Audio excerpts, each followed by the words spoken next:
وَإِنْ أَرَدْتُمُ اسْتِبْدَالَ زَوْجٍ مَكَانَ زَوْجٍ کچیر تاسو اراده وکړي و زنانه د بل زنان پر ځای باندې بدله کی وآتیتم احداهن قنطارا اور تیر کړي دی په دې دواړو کې وی زنانې ته ډیر مال فلا تأخذوا منه شيئا پس تاسو نه سي اخستر دا غس یو حصہ هم لشي هم اتأخذونه بهتانا واثما مبینا آیا تاسو اخی داسې مال چې بهتان پر لګېدلی وي اور دا ډیره واضح اور سپینه ګناه ده وكيف تأخذونه او تاسو څنګه داسې مال اخی وقد افضى بعضكم الى بعض حالانکه تاسو رسیدلی یاست بعض د بعض وقاته واخذنا منكم ميثاقا غليظا اور تاسو اخذ اغزنان صد احد اور د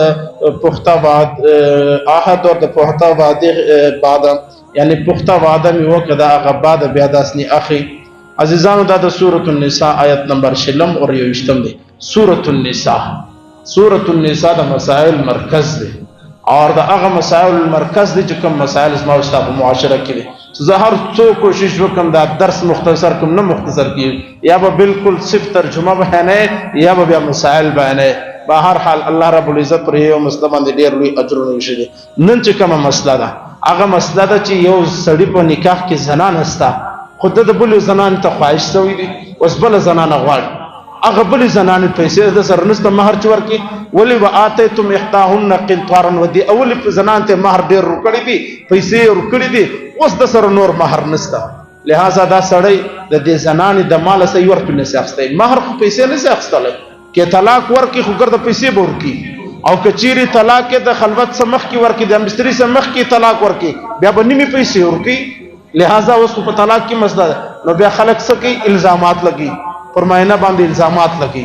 ته خو پلانکې کار کې پلانکې ټلیفون کې پلانکې یارانه د پلانکې مجبور کې ودی ته چې زنانو بس ما الکه دغه ستا خله پیسې دي د 100 روپۍ واخه یا د کوټه یا د گاډي واخه ته په شکور دی په جماعت طلاق راکزو لاړه دته وای خله دی آیت کې دا موجود اسړې هغه مال را واخی نو بیا دا نوې واده په دغه مال باندې وکي نن آیت کې الله رب العزت وای چې داسې کار کول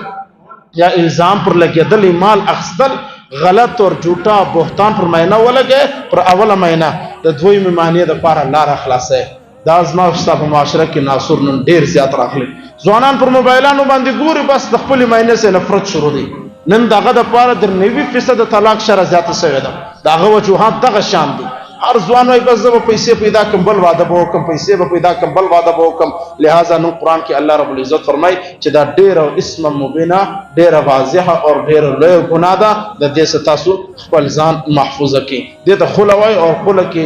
ماینا او میړه ته پیسې ورکی چې دونه پیسې واخه بس ما الګه پر هغه میړه راضی سو ماینا الګي دلته دویمه مسله پدې کې دا الله رب العزت فرمای چې تاسو څنګه دا مال اخی دا ګویا لکه یو پیغور چي وي تاسو داسې مال اخی چې تی وار هم بستری کړي د سر نږدې کټ می کړي دی په خونه کې ځای سویاس وست هغه بعد بیا هم پیسې اخی یعنی تا خو مہر د دې د پار کړي چې زنان ازما په اختیار ازما په بستر کې راسي چې اگر رااله ستاسو نږدې کټ وسو بستری وسو وست برته مال اخی دغه زنان سره قران وی وکيف تاخذونه څنګه د سیمال اخی وقد افضى بعضكم الى بعض تاسو بعض له رسیدلی یاست دا سیمال اخستل تاسو د لپاره هم نه مناسب دی دلته یو شی یاد وساتئ مہر چې کم دی حضرت علی مہر فاطمی مش خلک مہر شری دا جمله درست نه دا جمله به ختمی شه چې په واده کې مہر شری د زما دا درست نه مہر شری تعین وکا بعض خلک مہر فاطمی حضرت فاطمه رضی الله تعالی عنها چې کم مہر د حضرت علی رضی الله تعالی عنه سره مقرر شوی دی هغه 2,000 روپۍ 1500 دراهم دي 15,000 دراهم دي هغه 2,000 روپۍ دي نبی علیہ السلام لونی اور زنانی هغه نبی علیہ السلام په 1500 دراهم ورکړي دي چې 15,380 روپۍ جوړیږي موجوده قیمت باندې د نبی علیہ السلام دوی کور والا حضرت ام حبیبه اور حضرت خدیجه 4,000 دراهم باندې ول چې 1 لک روپۍ جوړیږي اور حضرت عمر رضی الله تعالی عنہ دا مسله بیان کړه چې نبی خپل لونه 1500 دراهم ورکړي د مجه په 1500 د زیات مناسب نه زنان ورته قران کې لیکلي دي احداهن قنطارا چې الله وایي په یو معنی ته ډیر مال ورکړي دي ډیر مال خو 1500 دراهم نه ده خو ډیر مال دي مهلن یا عمر ودرې عمر دا غلط خبره کوي الله وایي دا دي اور توا چې دا دی حضرت عمر ویل چې زنانی اور سپین سری دونو په قرآن پوهیږي دا امت په پر خیر باندې ولاړ. حضرت عمر بیا د حضرت علی لور د حضرت فاطمه د لور حضرت ام کلثوم سره نکاح وکړه 40,000 دراهم ورکو اور موجوده قیمت 2 کروڑ 15 لک سلام زیاتی جوړی شي. اور حضرت عمر رضی الله تعالی عنہ خپل معنی ول عمر موږ ته خو دې لږ مہر راکې وس دې دونه غټ مہر ورکې. حضرت عمر ول هغه ټیم نه دغه طاقت او دغه ټیم نه دغه طاقت دی. د دې صدا معلومیږي چې سړی ته ګور او بیا محبوب ده. وټلانو گاډیانو کلندرانو د کور په مسافرۍ ما مجبور کوا چې سو مہر طاقت ته د ریړی والا دی د ریړی په حساب پر کښش ده او کچيري د غریبي د روزانه والا د روزانه پر حساب کښش ده. حق د لنټوزرو د بنگلې والا د په حساب پر کښش ده. دغه د شریعت اصول او طریقه ده. زموږ مسلک ابو حنیفه چې امام ابو حنیفه در لس دراهم به کم نه. حضرت ابن عباس او حضرت علی پر روایت باندې زموږ دا مسلک دي. لس دراهم مطلب 15,380 روپۍ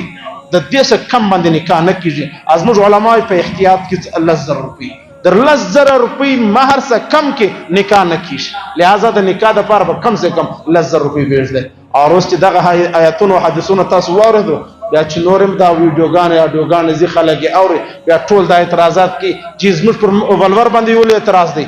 ولور داستا ذاتی خواهشات دي. تا د انجلیز پښتنه کړه څو مہر دسنی واخم شریعت کې خدا هم د انجلیز پښتنه کې څو مہر واخم بیا چې دا مہر راځي تا د انجلیز پښتنه کړه دا چې دا مہر را لزه چش راوړم تعالی چش واخم پیسې غواړي سو نه غواړي چش غواړي تا پښتنه کړه دا ته خو په کوټه کې مسله حل کې په کوټه کې د مہر یشي بیا راځي بیرته ستا جیب لا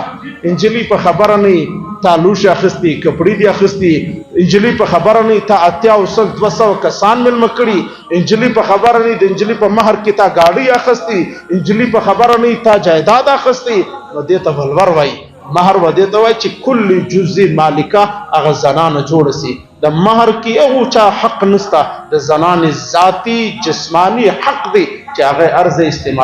استعمالول سي. لہذا مہر ته بد ولور نور کو مہر خپل شرعي طریقې دي. دغه آیاتو کې الله رب العزت فرمای میثاقا غلیظا چې تاسو پخته او مکمل وعده او عهد وکړئ د زنانه سره هغه بعد بیا زنانه پر طلاق مجبور کول پیسې اخستل پر بل زنانه لګول دا انتهایی نامناسب عمل دی. آخری حدیث واره نبی علیہ السلام فرمایي چا چې 2-3 مہینی 4 مہینی هغه مہینو کې